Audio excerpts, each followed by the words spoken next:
हरि पर तुम्हारे आया, रुकना हरि पर तुम्हारे आया। बोले आनंद कंद भगवान की जय हो। कि काह न पावक जरि सके, कि काह न समुद्र समाय, और काह न करे अबुला प्रबल, के ही जग कालु न खाय। मेरे भक्तों, कहते हैं स्त्री क्या नहीं कर सकती है। आइए इसके विषय में छोटा सा दृष्टांत देते हैं। एक किसान भाई थे, उनकी एक धर्मयुक्त पत्नी थी, बड़ी सुंदर थी, बड़ी सुशीला थी, पति की सेवा करती थी। वो किसान भैया जो खेत जब जोत करके आते थे तो दोपहर में भी उनके चरण दबाती थी, वो सेवा करती थी। और सेवा करने के बाद में भी वो क्या करती थी, रोज श्रीमद् भागवत श्रवण करने जाती थी। एक दिन हमारे किसान भैया के मन में आ गया कि रोज रोज ये जाती, आज हम ही चले जाते हैं। सो बोल दिया कि ऐसा करो, आज तुम घर पे रहो, आज कथा श्रवण करने हम जाएंगे। बोले नहीं, आप न जाओ, हम जाते हैं ना, वहां से जब वापस आते हैं तो सब कुछ तो आपको सुनाते हैं, कोई गड़बड़ हो जाएगी हम समझते हैं। बोले नहीं, कुछ गड़बड़ नहीं होगी, रोज रोज तुम जाती हो, आज हम जाएंगे। कोई बात नहीं, गुड़ दे दिया और चना दे दिया, दोनों में मिला करके बोले ले जाओ, वहां पंडित जी जहां भागवत करते हैं वहां भगवान रखे होंगे। समझा दिया कि वहां पर भगवान रखे हैं, और जाकर के भगवान के पास इसको रख देना, एकांत में बैठ जाना, किसी के पास मत बैठना, क्योंकि जब 2 4 6 लोग साथ में बैठते हैं ना तो कुछ ना कुछ बताते ही रहते हैं। हाँ, पंडित जी इसके आगे ये बोलने वाले हैं, पंडित जी इसके आगे ये बोलने वाले हैं। नहीं, एकांत बैठ करके और कथा को श्रवण करना, और श्रवण करके आना और हमको बताना, सब कुछ हमको बताना है। बोले बिल्कुल।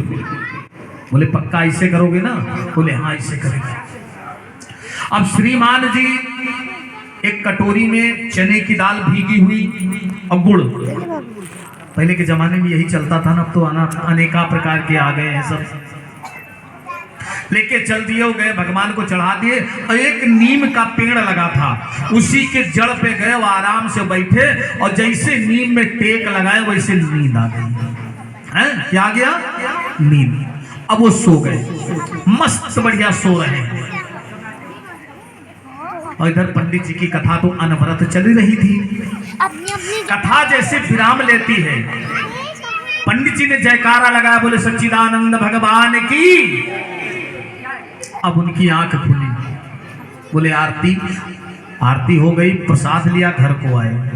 लेकिन आंख खुलने के पहले जब जयकारा बोला था तो पंडित जी ने एक शब्द कह दिया था। क्या?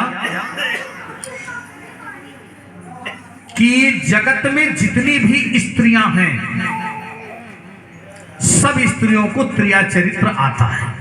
क्या बताया था पंडित जी ने? लेकिन जो धर्मयुक्त स्त्री होती हैं वो त्रिया चरित्र अपने परिवार को दिखाती नहीं है, और जो अधर्म युक्त होती हैं वही स्त्रियां अपने परिवार को त्रिया चरित्र दिखाती हैं, लेकिन आता सबको है। आरती हुई, प्रसाद लिया, पंडित जी चले आए, ओ भैया जी चले आए, किसान भैया। अब उनकी स्त्री ने जब रात में पैर वैर दाबने लगी तो बोली कहा सुना था बताओ। कहीं सत्य बोले, बोले बोलो। बोले सुना एक ही शब्द था, बाकी पर कुछ हमें समझ में नहीं आ रहा है, कहा पंडित जी ने, कहा नहीं कहा। बोले मतलब, बोले सही सही ये है कि नींद आ गई थी, लेकिन एक शब्द पंडित जी ने कहा था कि हर एक स्त्री क्रिया चरित्र जानती है, तो तुम बताओ सही है कि गलत है। बोले पंडित जी ने जो कहा वो यथार्थ सत्य है कि कोई जगत में स्त्री बाकी नहीं है जिसको क्रिया चरित्र ना आता हो। तो बोले तुमको आता है? बोले हाँ आता हमको भी है। तो कभी दिखाया नहीं। तो बोली स्वामी जी त्रिया चरित्र कोई दिखाने वाली ये चीज नहीं है कि हम आपको त्रिया चरित्र दिखाएं। बोले ऐसा है, एक बात बताओ। बोले कहा? बोले हमको मानते हो? बहुत मानते हैं। बोले मानती भी हो? बोले धर्मयुक्त हो? बोले हाँ। बोले पतिव्रता हो? बोले हाँ। तब त्रिया चरित्र क्यों नहीं दिखाते हो? हमारी बात काहे नहीं मानती हो? हमको त्रिया चरित्र दिखाओ, हमें त्रिया चरित्र देखना है। आप बताओ। अब उनको बेचारे को क्या पता था कि त्रिया चरित्र क्या होता है। बोले अच्छा कोई बात नहीं है, आप भोजन करिए, चलिए आराम से लेटो, समय आने पे हम दिखा देंगे। बोले समय होने का इंतजार नहीं, जल्दी से जल्दी दिखाइएगा 2-4 दिन में। बोले ठीक, हम दिखा देंगे। बच्चे देखो वहाँ कितना परेशान कर रहे हैं। दूसरे दिन श्रीमान जी हल और बैल लेकर के खेत में जोतने चले गए। दोपहर में जब आए तो मैडम जी ने पूछा ये बताओ कौन सा खेत जोता? बोले ऊपर वाली डबरी जोते, नीचे वाली अभी शाम को जोतेंगे। बोले ठीक। हाथ पैर दाबा, वो सो गए। बोले ऐसा है कि हम थोड़ा बाहर जा रहे हैं। बाहर के बहाने वो स्त्री एक लोटा में जल लेके जाती है और तालाब में 5 रुपए का एक मछली खरीदेती है। क्या? एक एक शब्द को सुनते जाना। मछली खरीदा और मछली लेकर के जाके वो जो नीचे वाला खेत जोतना था 2 कूण छोड़ के तीसरे में उसको खोद के खुरपा से गाड़ दिया। पंकज भैया कहाँ गए? अच्छा, उसको गाड़ दिया और गाड़ने के बाद में वो चली आई, जगाया कहीं जाओ खेत जोतो जाके। बढ़िया हर माची बैल लेके चल दिए और जोते। एक बार घुमाया, दोबारा घुमाया और तिबारा जैसे घुमाया तैसे वहां से एक मछली निकली। अब बाहर आई मछली और बड़े खुश कि आज तो हम मछली रोटी खाएंगे। चल दिए लेके, हर बैल वहीं छोड़ दिया, पत्नी को दे आए। बोले देखो अपने खेत से मछली निकली है। कहीं कहां से? कहीं अपने खेत से, इसको बनाओ, आज शाम को मछली रोटी खाया जाएगा। बोले ठीक। उस स्त्री ने प्रेम से मछली बनाया, देखो बनाया। और वहां गाड़ने कौन गई थी? गई तो वही थी ना। और जेठ बैसाख में खेत में कहां मछली रखी भैया? बनाया। बनाने के बाद वो जल्दी जल्दी हाथ पैर धो के चौका में बैठ गए। बोले जल्दी परसों भूख लगी है, नमक रोटी दे दिया। क्या दिया पत्नी ने? नमक रोटी। बोले मछली जो लाए थे कब लाए थे? अरे कहीं दोपहर में तो दे गए। अरे कहा झूठ बोलते हो, कहां से लाए थे? बोले खेत से। खेत में मछली? अरे मछली तालाब में होती कि खेत में होती है? बोले आज कैसे बात कर रहे हो हमसे? हम आपको लाके दिए थे, आपने कहा था ठीक है बनाना, शाम बनाएंगे, शाम को आके खाना। लेकिन पत्नी ने कहा देखो एक बात बताएं, आप गलत बोल रहे हो, कोई असली मछली हमको लाके नहीं दिए। अब दोनों प्राणी में लड़ाई शुरू। क्या हो गया?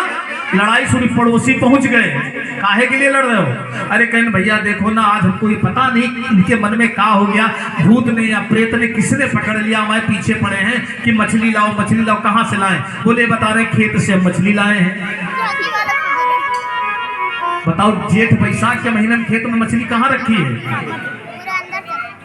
लोगों ने कहा हो न भैया, हो सकता है कि इन पे कोई प्रकार की छाया इनको गड़बड़ कर रही है।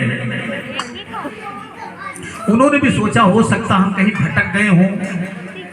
चलो कोई बात नहीं, लाओ अच्छा नमक रोटी खा लेते हैं। लेकिन जैसे उनको नमक रोटी दिया, श्रीमती जी लेकर के मछली रोटी बैठ गई। फिर चिल्लाहट शुरू। ये देखो, अरे ये तो मछली खा रही, हमको नमक दे रही।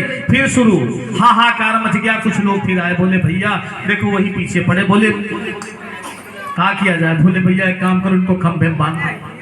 नहीं आज रात को मार डालेंगे, हमको छोड़ेंगे नहीं। किसी प्रकार से रात कटवाओ, सुबह कोई नाउद भगत को हम दिखाएंगे। मेरे भक्तों, उस स्त्री ने उस किसान को खंभे में बंधवा दिया। इसलिए लोगों ने बांध दिया कि कहीं रात में आक्रमण ना कर दे, मार बार न दे। अब वो खंभे में बंधे हैं और वो मछली रोटी लेकर के उनके सामने बैठ गई। अब वो चिल्ला रहे हैं तो क्या कहती हैं जानते हो? कितना भी चिल्लाओ अब कोई नहीं आएगा। बोले क्यों? खंभे में बांध गए, लोग जानते तुमको खंभे में बांध गए। तब उन्होंने हाथ जोड़ा, बोला ये काहे कर रहे हो हमारे साथ? बोले बताएं। बोले हाँ। बोले ये नमूना है। काहे का? त्रिया चरित्र का ये नमूना है। रोने लगे, बोले यही है त्रिया चरित्र। बोले ये त्रिया चरित्र छोटा सा नमूना है, बहुत बड़ा बड़ा होता है। आप लाए, यहां रखी है, हम खाएंगे नहीं बगैर तुम्हारे। लेकिन आपने हमसे कहा था ना कि त्रिया चरित्र दिखाओ, सो हमें मजबूरी बस दिखाना पड़ा। तुरंत उनको खोला, खोलने के बाद में उनको प्रणाम किया, क्षमा मांगी और कहा जीवन में कभी हमसे ये मत कहना कि त्रिया चरित्र दिखाओ। तो कहते हैं ना कि त्रिया चरित्रम पुरुषस्य भाग्यम दैवो न जानन्ति कुतो मनुष्य।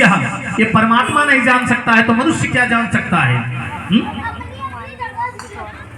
आज वही देखो अपने पति के साथ में कितना बड़ा छल धुंधुली ने किया।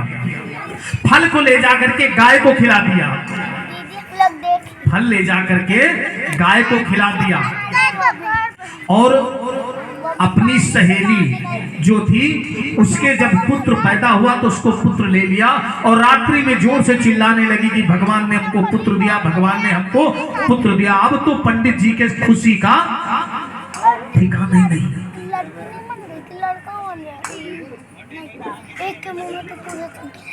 बहुत खुश है पंडित जी, अपार धन दान करना शुरू कर देते हैं। सारी बस्ती में पंडित जी दौड़ दौड़ के हर एक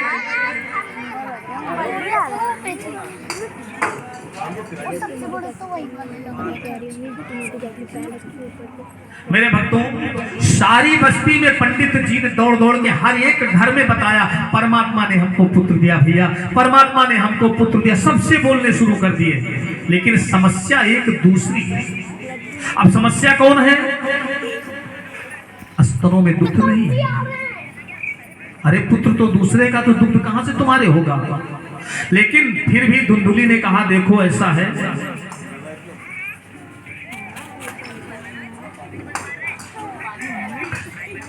उसने कहा देखो मेरी जो सहेली है उसके पुत्र हुआ था, उसका पुत्र खत्म हो गया, हमारे नहीं दुखते तो कोई बात नहीं, उसको बुला लेते हैं। मेरे भक्तों जब उसको बुला लिया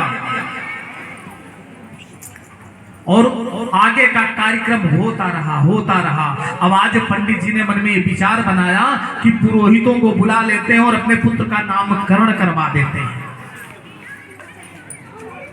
और नामकरण पुरोहित लोग आए, लिखा है कि पुरोहित लोग आए और आने के बाद कहा कि देखिए आत्मदेव, तुम्हारा तो नाम आत्मदेव है, इसलिए तुम्हारे पुत्र को परमात्मा ने भाग्य में पुत्र नहीं था, इसलिए तुमको पुत्र हुआ है, तो तुम्हारे पुत्र का नाम हम रख देते हैं परमात्मा देव।